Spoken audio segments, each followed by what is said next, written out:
Assalamualaikum warahmatullahi wabarakatuh. Pada video ini kita akan membahas tentang metode dan instrumen pengumpul data. Kita tahu bahwa suatu penelitian itu merupakan metode ilmiah mengikuti langkah-langkah tahapan penelitian. Yang pertama yaitu rumusan masalah. Selanjutnya kita mengkaji literatur. Setelah itu kita menyusun instrumen yang kita gunakan untuk mengumpulkan data. Setelah diperoleh data penelitian, kemudian kita analisis terhadap data tersebut sehingga kita bisa menyimpulkan hasil penelitian kita. Pada video-video sebelumnya sudah dibahas tentang rumusan masalah dan literatur review. Maka selanjutnya kita bahas tentang bagaimana cara mengumpulkan data dan instrumen-instrumen apa saja yang bisa kita gunakan untuk mengumpulkan data. Apa itu data? Menurut Frankel, Hyun, dan Wallen bahwa data adalah semua informasi, berbagai informasi yang diperoleh oleh peneliti pada subjek penelitian mereka. Jadi ketika kita sudah melakukan penelitian kepada subjek kita, tentu kita akan mendapatkan berbagai informasi. Nah, informasi ini merupakan data penelitian kita. Bagaimana cara kita dalam mengumpulkan data? Ada definisi terkait metode pengumpulan data yang merupakan teknik-teknik atau cara-cara yang digunakan oleh peneliti untuk mengumpulkan data. Kemudian kalau instrumen pengumpul data, ini alat yang digunakan peneliti untuk mengumpulkan data. Jadi ini perlu dibedakan, kalau metode itu lebih ke teknik, kemudian kalau instrumen pengumpul data ini lebih ke alat. Jadi kita gunakan baik metode ataupun alatnya, kita gunakan untuk mengumpulkan data.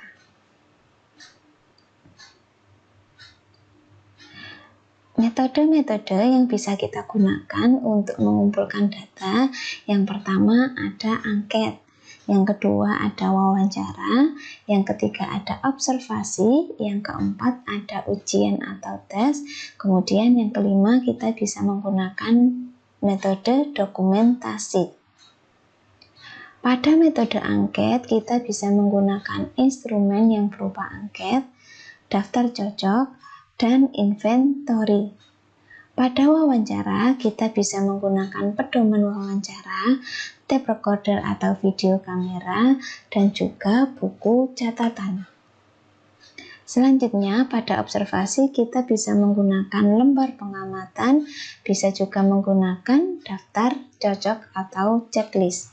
Ketika ujian, dengan metode ujian kita bisa menggunakan soal ujian atau soal tes. Pada dokumentasi kita bisa menggunakan pedoman dokumentasi. Dari berbagai metode tadi, maka kita bahas satu persatu dulu. Yang pertama yaitu metode angket. Dengan metode angket ini kita memberikan seperangkat pertanyaan ataupun pernyataan tertulis kepada responden, kemudian meminta mereka untuk menjawab. Ini adalah metode angket. Nah, setiap metode ini nanti akan memiliki keunggulan ataupun kelemahan masing-masing. Kita bisa menggunakannya sesuai dengan kebutuhan kita. Keunggulan dari metode angket yang pertama diantaranya tidak memerlukan hadirnya peneliti. Kemudian dapat dibagikan secara serentak kepada banyak responden. Selanjutnya dapat dijawab oleh responden menurut kecepatannya masing-masing dan menurut waktu senggang responden. Kemudian responden bebas, jujur, dan tidak malu dalam menjawab. Dapat dibuat terstandar sehingga bagi semua responden dapat diberi pertanyaan yang benar-benar sama. Ini adalah keunggulan dari metode angket. Sementara itu, kelemahannya yang pertama adalah responden sering tidak teliti dalam menjawabnya, sehingga ada pertanyaan yang terlewati tidak terjawab, padahal sangat sukar sekali diulang ataupun dikembalikan kepada responden untuk dijawab. Kelemahan yang kedua, sulit dicari validitasnya. Kemudian selanjutnya, walaupun dibuat anonim, kadang responden dengan sengaja memberikan jawaban yang tidak benar atau tidak jujur. Kemudian kelemahan selanjutnya, sering tidak kembali, terutama jika angket ini kita kirim melalui pos atau dengan perantara. Yang terakhir, waktu pengembaliannya ini tidak bersama-sama, bahkan kadang ada yang terlalu lama sehingga terlambat.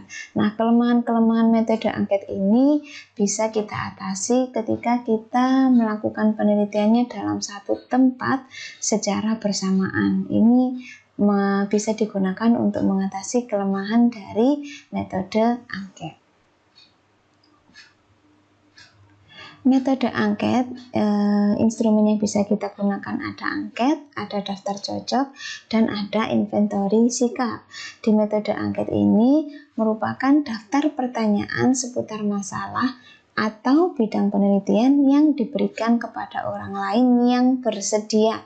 Jadi kita memberikannya kepada orang yang bersedia memberikan responnya sesuai permintaan pengguna. Daftar cocok berisi subjek dan aspek-aspek yang ingin diamati. Nah, di sini pengamat tinggal memberikan tanda cek pada tiap aspek tersebut sesuai dengan hasil pengamatannya. Kemudian, inventory sikap adalah alat untuk menaksir dan menilai ada atau tidaknya tingkah laku, minat, sikap tertentu, dan sebagainya. Biasanya inventaris ini berbentuk daftar pertanyaan yang harus dijawab. Nah, berikut adalah contoh dari metode angket. Yang pertama, angket minat belajar siswa. Jadi ada berbagai item pertanyaan, kemudian ditanyakan apakah sangat tidak setuju, setuju, ataupun sangat setuju.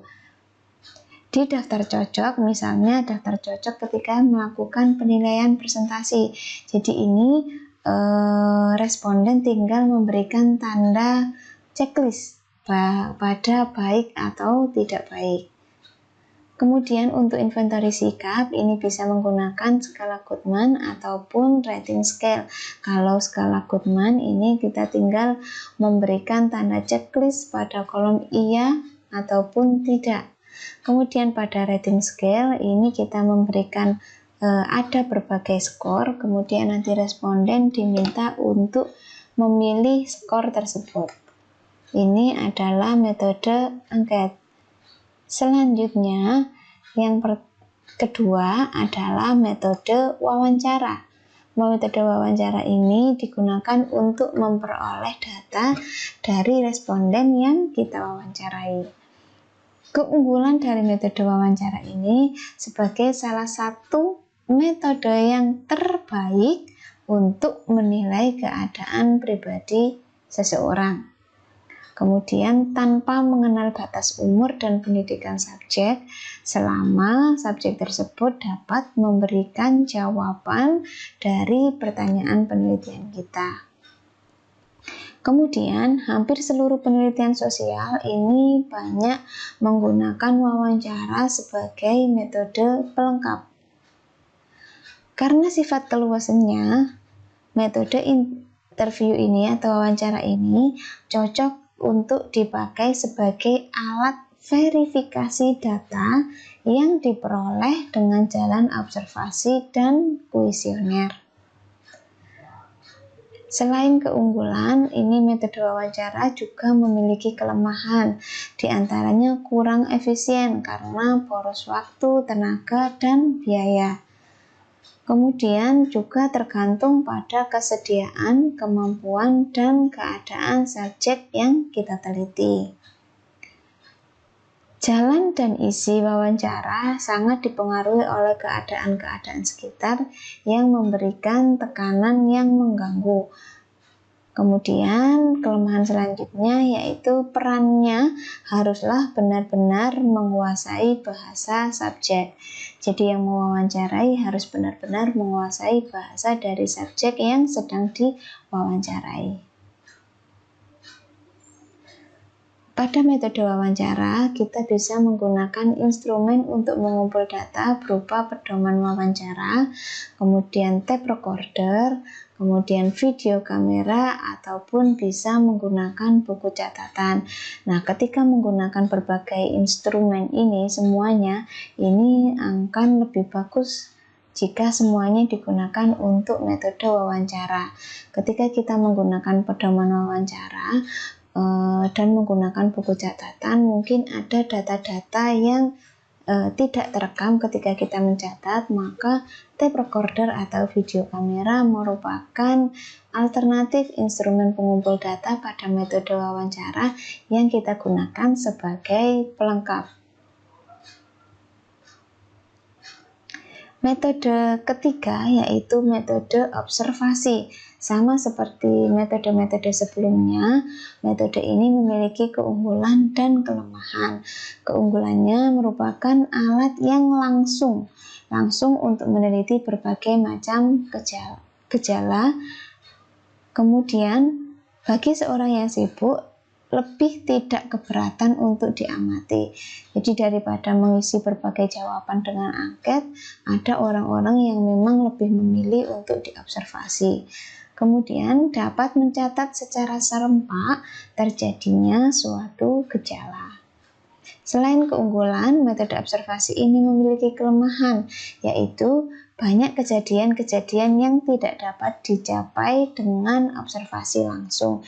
Misalnya, kehidupan pribadi seseorang yang sangat rahasia. Kemudian, kelemahan selanjutnya, bila subjek tahu bahwa dia sedang diteliti, maka biasanya mereka akan menunjukkan sikap atau sengaja menimbulkan kesan yang lebih baik ataupun yang lebih jelek terhadap observer. Kelemahan selanjutnya, bahwa setiap kejadian tidak selalu dapat diramalkan sebelumnya, sehingga ini bisa menyulitkan penelitian.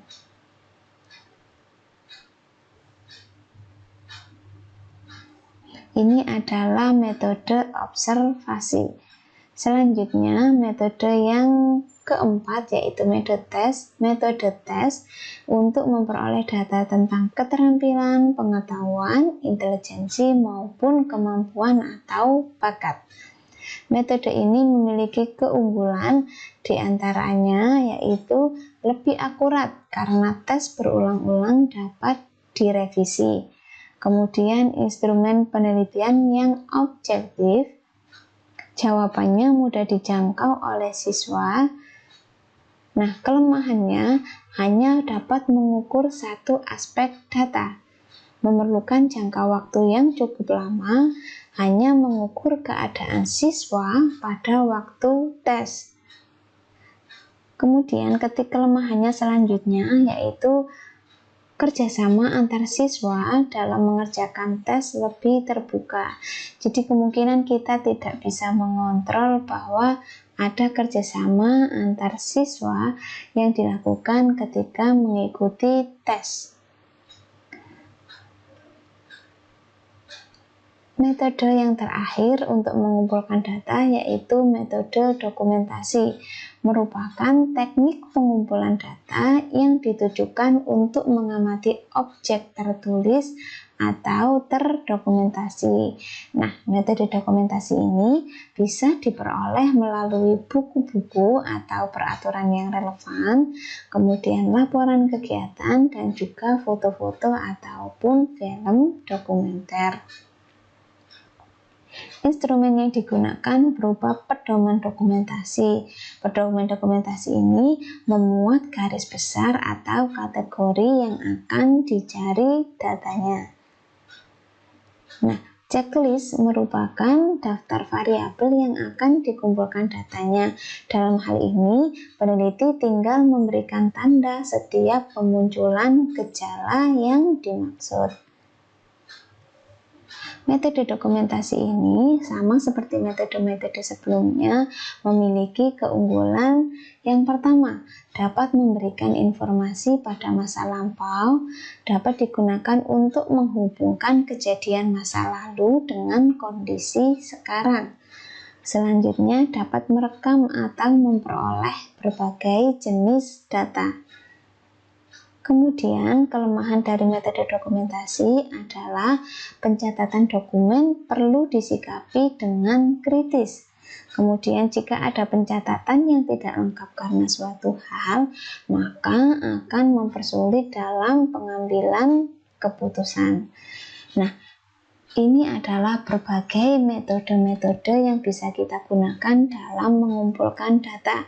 Kita bisa menggunakan salah satu dari berbagai metode ataupun bisa menggunakan banyak sesuai dengan kebutuhan kita. Bisa jadi salah satu metode itu sebagai metode utama, kemudian yang lain sebagai pelengkap. Ketika kita dengan satu metode saja dirasa belum mencukupi untuk memperoleh data ataupun belum menjawab dari rumusan masalah, maka metode-metode yang lain bisa kita gunakan sebagai pelengkap. Karena kita tahu bahwa setiap metode tadi memiliki keunggulan dan kelemahan masing-masing. Nah, untuk mengatasi kelemahan dari suatu metode, maka kita bisa memilih metode yang lain dalam mengumpulkan data berdasarkan karakteristik dari keunggulan-keunggulan yang dimiliki oleh metode pengumpul data yang lainnya. Demikian video kita kali ini tentang metode dan instrumen pengumpul data. Sampai jumpa di video-video berikutnya. Semoga bermanfaat. Assalamualaikum warahmatullahi wabarakatuh.